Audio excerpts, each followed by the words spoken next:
Come up, all the filmmakers, cast members. Come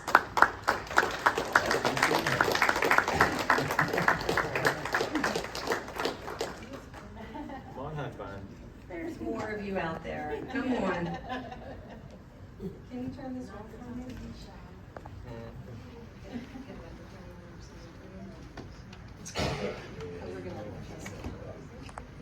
All right, so let's start this off by everybody introducing themselves. I'm gonna pass this down, we're gonna get a couple other mics, but introduce yourself and your film. Hi, my name is Emily Janona, and I am the writer, director, and producer of The Disproportionate Man. I am Dan Franco, and I'm one of the actors in The Disproportionate Man.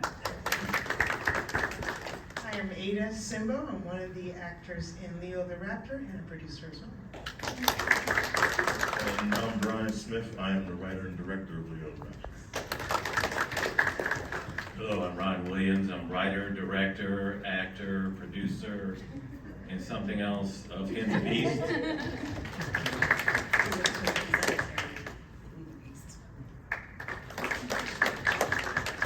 Hi, my name is Chrissy J, and I'm the director of Mommy's Home. How you doing? I'm Derek Anthony Watson. I'm the writer, actor, and also producer of Mommy's Home. Excellent. So I'm gonna open it up to everybody out here. Do you have any questions that we can start with? We have a bunch of them, but we wanted to ask you first. Okay. David? For Chrissy, I was curious about some of your influences, inspirations for Mommy's Home. Yeah, so I definitely took a lot of influence from, especially like the first like intro scene from Silence of the Lambs. That was like one of me and my dad's favorite horror films. Other than that, a lot of inspiration came from Denny and Derek when they were writing it. I know they took a lot from Paranormal Activity. We're really big in like the comedy world as well, so we love the Wayans brothers. So Scary Movie, Scary Movie 2, A Haunted House. But when it comes to like the score and everything like that, I really do appreciate the 80s score. So like a lot of my favorite films come from the 70s, like Halloween, along with Carrie. So I was really big on like, like putting the organ in there, but also adding like our culture with drums and beats to like just add like a little flavor to our score and everything like that. But yeah. I think Mandy, you had a question? Leo the Raptor. How the hell did you come up with that? That was amazing. Well, I wanted to do something. Is that me without the mic? Well, yeah, I wanted to make a film that is similar to something that we've already seen, but just to give it a little bit of my touch. So just, we've seen movies where people have split personalities, but we don't see them as different people often. So I wanted to make them different people, just to throw the audience off. So then when it gets to reveal at the end, it's like, oh, these people, they didn't exist. They're in his head. That was amazing. Thank you. Had me go to the end. Thank you. Anybody else have any questions? Well, we had a question. What made you decide to film the film that you did? What was an idea? Was it an experience that you decided to make your film? Well, for me, this story was actually an adaptation from a short story that I wrote for my senior thesis in college. And so I was kind of going through a lot of my old writings when I was thinking of, short film script ideas, and I was trying to see if there was anything in there that I felt I could bring to film that would work. And that one did. It's kind of always sat with me for years now. And the story really, one of the things I was hoping to accomplish was this kind of concept. Hello. Hi. Hello. It's the Lord speaking. Sorry. Sorry. It's all right. It's just comedy, of course. Like, hi. Of fantasy kind of vs reality, especially within our lives. and kind of this idea of how many of us are walking down the street and we kind of just see somebody living their life, but do we really actually know what they're going through, kind of what's going on in their head? So my goal was to try to put the viewer immediately inside the main character's head and kind of play around with the idea of fantasy vs reality.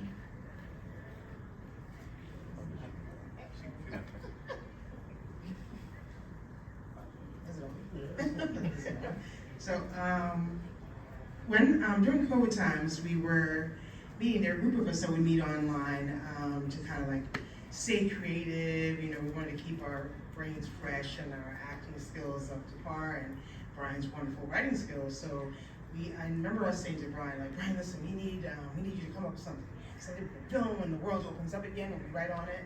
And this was this idea that he had, and we loved it. We immediately read it, we loved it. We tried the first round filming it all on Zoom. Good times, good times. We started attaching the old one to it. It was good. It was good. Except that, you know, on Zoom, like when you move and another person is very expressive, my hands are always flailing, so when you move, it's like,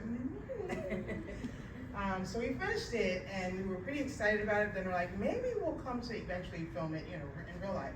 And I submitted it to somebody, like, just out of curiosity, a friend of mine that does film festivals. And he's like, are you married to this copy of it? I was like, well, and he's like, So we, you know, when the world opened back up again, we decided we were gonna reshoot it, and we got a camera guy, this almost the same team, except for one member of Leo, was a different actor than when we originally started, but it was pretty exciting. We did it all in one day. We banged it out one location. It was a marathon. Time started from like, you know, like tick, tick, tick, tick, tick.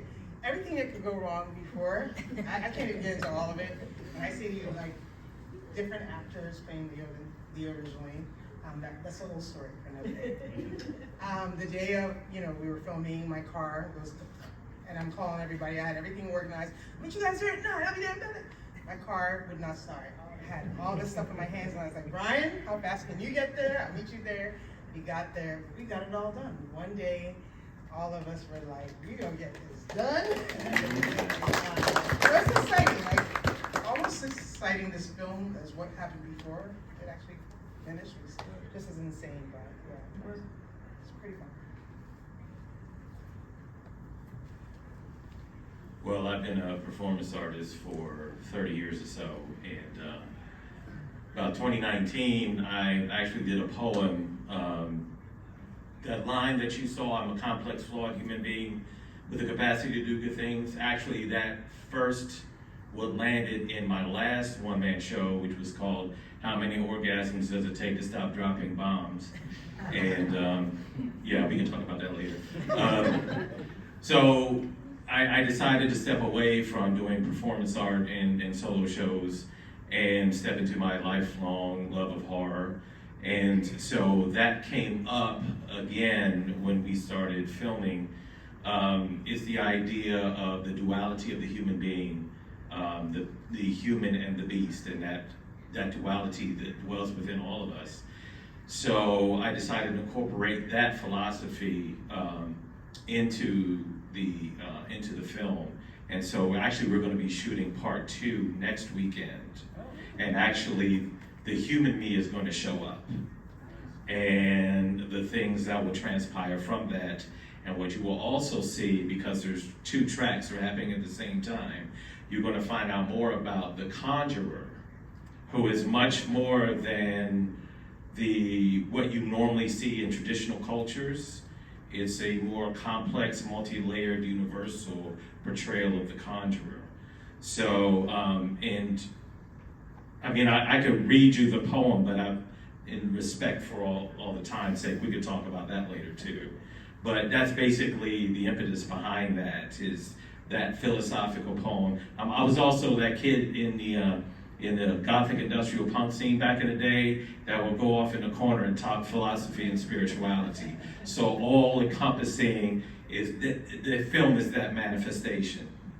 And the sickle, if you want to know, was actually I found in her basement. Because it was like, you know, I could have done the hatchet and everything. I'm like, oh, a sickle, which was very difficult to throw. Actually I hit the camera. Fortunately, I didn't break it or anything, you know, so, but it all worked out. But yeah, that's basically, and this is actually going to be 3 parts. So yeah, I'm very happy the way it's come out. I wanted to give a huge shout out to my friend David Sebastião, who is my co-director and cinematographer. He couldn't be here, but I mean, he's the one who worked with me. My first show was Dreadlocks, Rock and Roll, and Human Rights, which is about actually it was my autobiographical story about a black kid growing up in DC and discovering rock and roll and social justice. And so he came with me on that show and was my videographer, light and sound. And so when I decided to do a film, I said, you know, David, you want to do this with me? And so he's the one that made this film look the way it did. I mean, shooting in 4K and with the drones and everything. So, you know, it wouldn't have been the way it was if it weren't for him. So, and I also wanted to thank Emily and Don, who was a couple. I really enjoyed killing them. They were wonderful. Don is a writer in his own right. He's a member of the Horror Writers Association. He goes by the pen name of Sonny Hatton. His wife, Emily, who, you know, she had that great scream. And then, you know, I threw the sickle and she fell down. She's also a professor. And Andy Tate, she also helped behind the scenes. Logan Dean helped behind the scenes. So just want to give, and of course, you know, the star of the show, Suzette, you know, she was the one who really shined on that. So yeah, that's it for now. But thank you, I appreciate it. So a friend of me and Chrissy's, Denny, shout out to Denny, he was Marquise Boycott in the movie, the played the director, funny as hell. We met at a networking event, and a few weeks later, he came to me saying like, hey, you went to school for writing? I said, yeah. He said, I got an idea of making a horror film. You want to help me write it? I'm saying, sure, why not? So when we was workshopping it, because it took us like a little over a month, right, Chris? Like a little over a month. Then we like, to write it? Yeah. Like, yeah, I would say like over a month, maybe 2. Yeah. Our development took a minute. I think we went through at least like 8 rewrites. Yeah. And then by the time it got to the 8th one, I was like, I'm already done with the storyboard. So I don't know what y'all gonna do, but it did not mess up my storyboard. Yeah, so when we was workshopping the script, we want to talk about themes of like racism, generational curses, the paranormal, because a lot of times when we see like horror films, like growing up, I didn't really see a lot of like us in horror films. Like one of my favorite horror films, like in my top 5 is People Under the Stairs. I don't know if anyone said that. I love that movie. Yeah. So like I wanted to see something like that. And also I grew up loving like movies like Paranormal Activity. So we wanted to have different blends of like actual horror films, but also get like realistic takes of seeing black people in it. That's why we take references from like A Haunted House or Scary Movie by the Wayne Bros. So it was like a process. This is my first film that I ever wrote with anybody. So it was like, it was a process for me too. So thank you. It was a lot. It was a lot. You know, I was getting annoyed. Chrissy kept on saying, no, do it again. I was like, Chrissy, what are you talking about? It's like 2 o'clock in the morning. I'm not doing this again, but we ended up doing like 8 to probably 9 like rewrites of this. And I love everybody in the cast that was part of this project that made this happen and stuff like that, because they did it for free and they came every day just working hard trying to make this project happen. So, yes. I have a question. So are everybody in the cast, are you all friends in real life? Because there's such chemistry. Everyone had such chemistry that it really made the film, and it really made you feel for everybody. You're like, I know somebody like that, or you know, I have a friend like that. Yeah, like really great. When you have like a big ensemble like that, you have to make it as if like they're family. So we did a lot of like rehearsals before we even got to the house. Just rereading, like we had like, you know, like reads and everything like that. And then we finally went to the house and rehearsed. But overall, I'm pretty sure like we still talk to this day. Like, we're all close. Like we're all just a big old family. And yeah, so. Yeah. Shout out to Chrissy too, because then he was told me like, oh, you know anybody directs, and she was the first person. I was actually in her first film too, with Soul Ties, and she cast me. So I appreciate her for everything. I appreciate Derek too. Yeah. He's been my guy since 2021. So. Yeah. Any questions? Oh, there you go. Do you guys have, like, this is for everybody, do you guys have, like, the most memorable moment, whether that be, like, on set, anything in general? Like, while filming? So we shot in a little town called Waynesboro, Pennsylvania, which is supposed to be a quiet, small, rural town. Yeah. And on a Saturday night in the middle of June, and it was about 105 degrees. It was ridiculously hot. I'm in all this Victorian stuff. And That's because I decided to shoot on apparently the hottest day of the year. Apparently. but this town, every minute and a half, this light would turn green, and every big coal burning truck would come rolling by. I was like, how are we gonna have any usable sound on this thing? We're gonna be doing ADR for months. And somehow they got usable sound, but you see the cars going, I mean, just motorcycles, cars, and then finally we were good, and the hospital had a helicopter, like a medevac come in. So it's like, that's great. You forgot about the drunk guy singing. Yeah, we had a drunk guy singing. We almost had that take perfect, and we were almost at the end, and he just started kind of like dancing down the road and just singing to himself, and I had to go cut. And then I think it was like Jordan or somebody was like, somebody whispered, do you want to keep going? I'm like, no, I can't get with him. Just let him finish singing his song. Yeah. So audio was our challenge. Crazy one. And so many, but I think the most challenging part was the stairs in the house that we were filming in. I think it was like 4 steps to this place, and all of it was 100 stairs. I'm a fat kid, so that was That was mine. I was like, it's grand, it's beautiful. And he's like, oh. And I think we was like, rehearsing. It was the first time we were in the space was the day we were filming. So it was like, okay, I want Leo down here. I want Gina up here. And then I'm like, oh, I gotta walk all these steps every time. So that was my biggest challenge, was the steps. I was thinking about like that one scene. It was a lot of fun for me, like where we were in the kitchen and we did it. So we wanted to look, since the original was all Zoom, right? And we're kind of like FaceTime.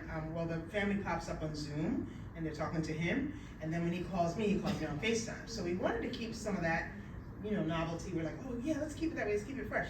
And of course, we're telling the cinematographer, this is what we want. He's like, oh yeah. So when we start to film it, we didn't realize how difficult it would be to give that effect. So there's one scene where, in each actor, especially when you're speaking into the camera, they're always saying, don't look in the camera, look to the side of the room. And he was like, look in the camera, dead in the camera, dead in the camera. And there was a scene with the mom in the kitchen, and she kept, veering off a little bit to where we are. So at one point I was like, let's just all like stand there. Who's talking to her? Stand up, you all in line. And we have pictures like online of us all all lined up like this behind, each other, and this person's saying their line, that person's saying their line. And she's responding because that was just better for her eye line. I know he thought we were crazy though. I was wondering if you had the people there. Yeah. And I was like, just everybody line up right behind. Well, first I want to do a shout out to Shay Frederick, who lent us his property to film. And so there's, in Pasadena, where his property is, he actually has 3 other neighbors. So it's 4 that the property is narrow and long. And then it goes out way into the woods, into this no man's land. And at the no man's land, there's this path. And apparently a lot of ATVs drive around that path. So we're sitting there filming. We've got blood everywhere. I mean, fake blood, of course. Shout out to Spirit Halloween. I've got my sickle. Dave's got his camera, we're filming.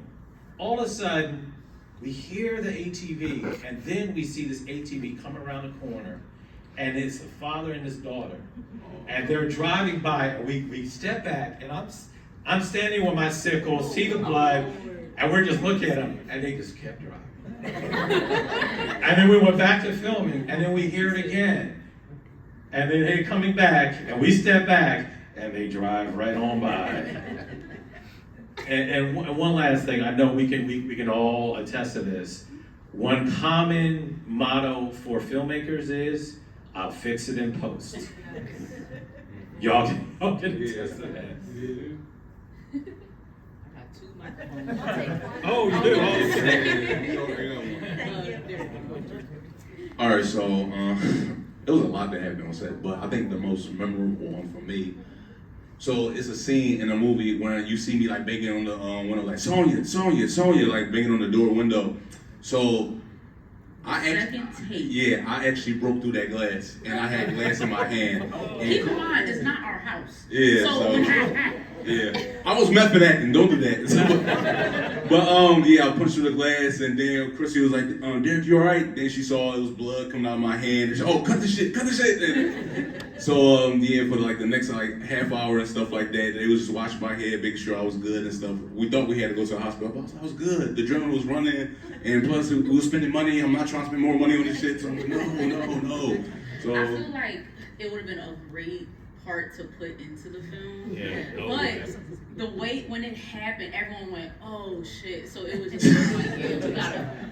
So I told him, I said, next time just do it softer, bro. Just do it softer. yeah, so shout out to Tyler for letting us use his house and stuff he like didn't that. care. He didn't care. He didn't He care. was like, "Look, as long as it's fixed, it's whatever." Yeah, like, so it happens. So yeah. one of the most memorable, but also the most challenging things I probably had to face when like directing this will probably.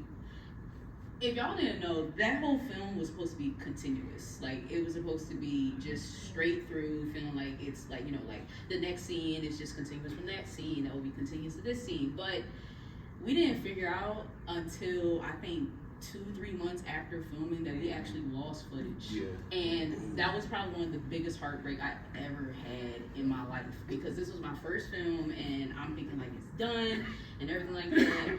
Just to find out that we lost footage. So, of course, after getting yelled at, we were just kind of like, all right, like, well, we gotta finish it. So we gathered enough money, we gathered our crew and our cast again, and we went back to the house and we did reshoots.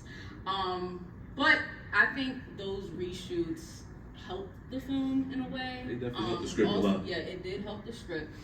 Along with we had a day to like basically meet with the cast again and like, you know, of course have fun with them, and they felt a lot more comfortable with like their character even more when we were shooting again. I know the boy that plays Dante, Nas, him and Denny, king of improv, please stick to your script, please. And I remember when he went downstairs after coming from the attic, there was one take where him and Marquise were going back and forth, and all you hear is him go, "Leave me alone, I'm tired of you messing with me." And I said, cut. And he said, "What?" I said, "You literally sound like Michael Jackson from the Bad video," and like now it really irritates me because You ain't bad, you ain't nothing. he literally said, "You ain't bad, you ain't no." I said, "Stop, please." Like, but overall, it was a huge challenge, but I'm happy I had a team behind me. I had Denny, I had Derek, and also our other executive producer, Alejandra. She's not here. She's in LA right now. Without them, this film would have definitely not have finished. It was a crazy, crazy situation, but one thing about films, like, and I was taught this like in school, it's not done. It's just paused, or like, you know, like, it's never give up on a film at the end of the day. Like, you just have to keep on going. If it takes 5 years, crazy, but hey, it's finished in 5 years. But thank God we were able to finish it in like, what, 6 months? 6 months. So, but yeah. Well, one final quick question before you leave. Do you have any upcoming projects, and is this film or any of your other films streaming, and where? Yes, I do have one upcoming project and one I'm in the middle of starting to write.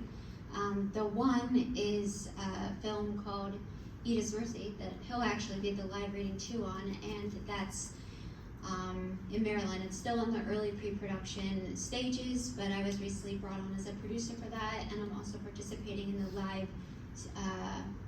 live screenplay reading, which is taking place on Tuesday, actually, night in Maryland. And then I started working on another script that I was gonna do another short film, but I was gonna do one more that was kind of like 20-30 minutes long and do it longer. However, I had this dream in October. It was kind of like a freaky nightmare that kind of felt like I was watching a movie in my head, and I wrote it down immediately when I woke up, and it hasn't left me since. And any other idea I've tried to come up with, my brain keeps going back to that. So a couple months ago. I wrote out a very detailed plot outline and I started writing it, but it is 100% for sure a feature film. It is not a short film. It's gonna require a large budget, so I'm working right now on a 20 to 30 minute kind of like short video to try to help with funding, kind of like a pitch video of sorts.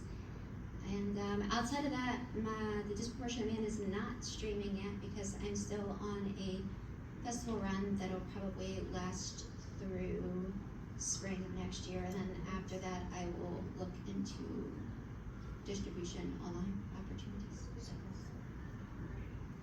Thanks. Yeah, obviously the Edith's Mercy, which is the screenplay that we're reading next week and that will hopefully go into production down the line. And then that same group is the same guys that did The Night Watchman. I don't know if any of you are familiar with that. It's like a Shaun of the Dead, vampire clowns. It's fun.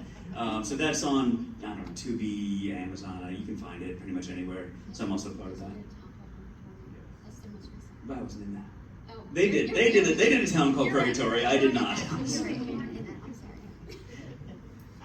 So for Leo is kind of a winding down with the festival scene. So it's not online yet. It's not available yet. We got a couple more festivals to run through, and then there's one or two distribution things that we're looking at for that. Things this summer, I'm actually just about ready to. He's been on me to write something forever. So there's two things that I'm writing. One's like an action-packed thing that this guy is going to help me put that to rest with that. And no steps. Yeah, no, no steps. Oh man, no steps. He's blown up and this and that. And he's going to be like, but then there's a short that I have pretty much on the first draft, and then somebody's looking it over with me, and we'll work on that together. That's the two immediate things I can do. Yeah. Same, waiting. For Leo to do his run. I have another film, Dracula, that's making its run in festivals too. And yeah, I'm about to direct a friend of mine's script. It's be the first time I directed someone else's script before, so y'all pray for me. but yeah, once they're done their festival run, we'll be looking for somewhere to call home for them. Could be concerned about is craft services. Just make sure you feed it. No, I'm gonna make sure I eat. I know what you mean. I don't miss meals. I'll go back and get them if I miss. Just not that street pizza. No, it looked good at first, but. I got my tickets for Edith Mercy, so I will see you all Tuesday. Yes, absolutely. I know it's going to be awesome. As I said before, we're filming part 2. We start next weekend, and actually we're shooting Saturday and Sunday. Then we got the 27th to shoot, and then whatever cleanup scenes we've got to do. Then we're going to turn around in the fall and shoot part 3. It's very ambitious, but we're going to do it. So we should be. The goal is to have a full 30-minute film by probably the beginning of next year till we finish all the editing. For the last couple years, I've been running my YouTube channel, Prophet of Horror, the OG Black Indigenous Afro-Punk horror nerd. So you can look at my short stories, poetry. I've got Highlight reels of. I have highlight reels. Oh, thank you. Go back to my theater voice. So I have highlight reels of horror conventions, and I just did Balticon. So I've got a lot of videos. I've got 82 videos on the horror channel. And then I have a Patreon page if y'all want to support what I'm doing, that'd be great. But yeah, the Beast, that's the thing. That's for the next 6 months to a year. That's what I'm focused on. And we are doing a festival run too, so it won't be streaming for a while. Yeah. So thank you. So Mommy's Home, we're still in a festival run. We just started, I believe, this year. So I think we're gonna keep on going until maybe October. Other than that, our production company, Real Evolution, that's a play on Prince and the Revolution. What's it called again? Real Evolution, like REEL Evolution. Beautiful. Appreciate it. I came up with the idea. I was like, yo. Why you jumping at me? No, I'm just saying, film, music go hand in hand with each other. So like, I'm such a big like 80s Michael Jackson, Prince fan, but that's why like Revolution go crazy, like for real. But other than that, I feel like us as a company, we're all like we're simultaneously working on multiple things at once. Like I know for me, I have some scripts underneath my belt. One that I'm like trying to push is called The Groove, that took place at Studio 88. It is about a young girl who sneaks out of her militant household to go to the craziest club out in the city, and she basically is there to see this amazing mystical like ethereal lady named Foxy, who has a big afro, and it's like 70s theme and everything like that. 15 pages. Like I said, like my genre and like what I love is literally, I'm an old soul. I'm 25 and I literally lived for the 70s and 80s. I was growing up watching What's Happening and Good Times with my grandma, so like it just stuck with me. But overall, like I think you're we're 25. I'm sorry. You're old and you're 25. Yeah, old soul. Oh. Old soul. I say you're. But overall, like we're all working on different amazing scripts, and I'm really excited to get like another project up and running. So yeah, what you working on, Derek? So I'm working on 2 scripts right now, a TV show and a short film. Chrissy knows about the short film. It's called Big Brother. It's basically takes place in the 90s. It's basically about a summer camp for black boys, and the dude that runs the summer camp, he's teaching them how to do heists throughout the city of Philadelphia. And a supernatural film, show that I'm working on right now, and I'm still in the process of it, so I'm just working it out. And acting-wise, I'm gonna be shooting something come this next weekend. Actually, it's called Wild Women at Dawn. So I'm playing one of the main characters. So other than that, just working for something and building up our community and our production. Right. That's it. We're also, I think, trying to follow I feel like at the end of the day with filmmaking, you learn from the greats so you can become great. You know, like we all love Steven Spielberg, we all love Scorsese's. You know, I love Issa Rae. I'm pretty sure everybody else loves Issa Rae.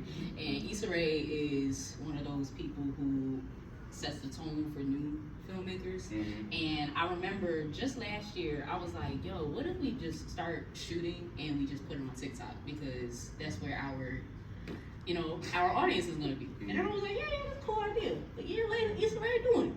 So I'm like, well, damn, we really need to hop on it before everybody else do. So we're actually working on different scripts that happen to be 3 minutes, and we're going to find a way to shoot it, and we're going to start posting on our TikTok because, you know, at the end of the day, we're going to find a way to get our stuff out there because, you know, when you're a filmmaker, you're going to find a way. So. Thanks. May I say one quick thing? Yeah, of course. So, because what you're talking about is the pedigree of an Oscar Michaud and the Melvin Van Peebles, who were black independent filmmakers. You know, Melvin Van Peebles did Sweet Sweetback Badass Song. And he actually shopped his film from theater to theater. He actually went and showed it. He rented out the theater and he did it from theater to theater, made $1 million. So you all come from that whole history of independent filmmaking, people that decided to put it on their own platforms or whatever platforms were available. So that's you're walking on their shoulders, and that's a lot to be proud of. I appreciate that. Thank you so much. Well, I just want to thank, you have 2, Ron, give me. I just want to thank everybody. It's downward. yeah, That's you fine. can use this. All right. I'm gonna give you this one. I just want to thank everybody for being here, asking the questions, answering these really wonderful questions. The answers are really in depth, and it gives us a sight into how you come up with the ideas, how you create them, the challenging parts of it, and then how you still have so many other ideas that you're going to be showing on film that we hope we can get, and maybe some of them will be horror for us to be able to show. But thank you again for coming here and submitting to Delco Horror Haven. We really appreciate it. We have audience award ballots here. So Tammy over there, she has one. Please fill this out so we can find out who the audience winner is. And we will be back at 3:30. If you have a ticket, come on back, get another wristband, and if you want to stick around for 3:30, we have tickets available. So thank you.